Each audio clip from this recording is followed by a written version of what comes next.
So this might be a good point to actually transition to talking about the flowing fears process. And you might have already mentioned the first step, but maybe you can repeat that. Yeah. Um, well, I guess we could say the first step is actually that choice point. But I say the first step is noticing, right? So as an avid meditator yourself, I'm sure you could appreciate that, right? It's the act of noticing what's happening in that moment and naming it, right? So noticing the felt sensations, noticing where in your biology are you experiencing the high amounts of felt experience of trigger, of dysregulation, right? Everybody feels it differently, like throat, heart, back, neck, guts, right? Legs, toes, fingers. Like it's so interesting how we do seem to have certain areas that get activated and are louder than other areas. So that noticing in and of itself actually shifts the dynamic. So we shift from being in the story, which is what's triggering us, right? We're reliving that story. We're reliving that exchange over and over again, like a glitched record. And then we're just lost in it. It's like we've stepped into that movie. Whereas that first point, that choice point, is stepping out of the story and noticing the body, right? Noticing the degree of activation. And then what? I'm giving it all away without even getting into the survival in that. So this is great. So we go from noticing and naming, right? So let's say I'm noticing that my heart is pounding super loud, super fast. There's heat in my chest.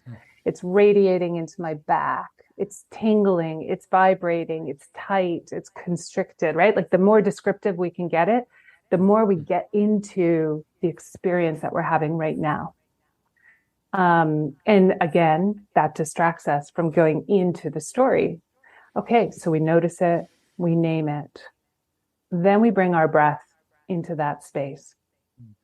Okay. So it's very embodied.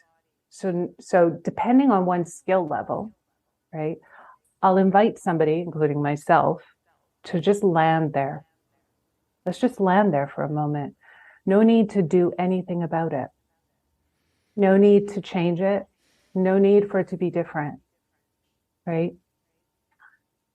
I would like to just sort of tiptoe back as a preface. So in the work that I do, I always talk about orienting towards safety.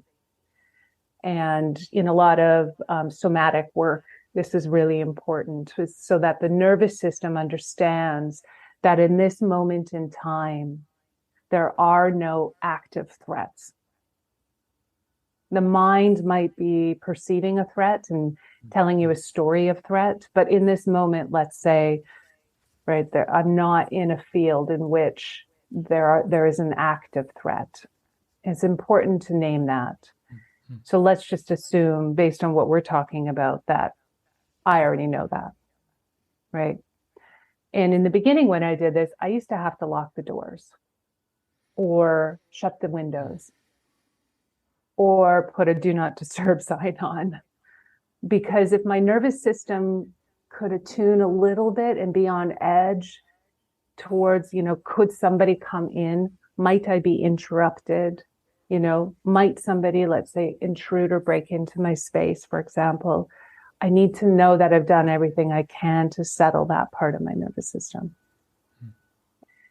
So once that's set, now I can tune my attention inwards, right? So, for example, a lot of meditators have a really hard time just tuning in because that nervous system is still scanning its external environment for potential threats.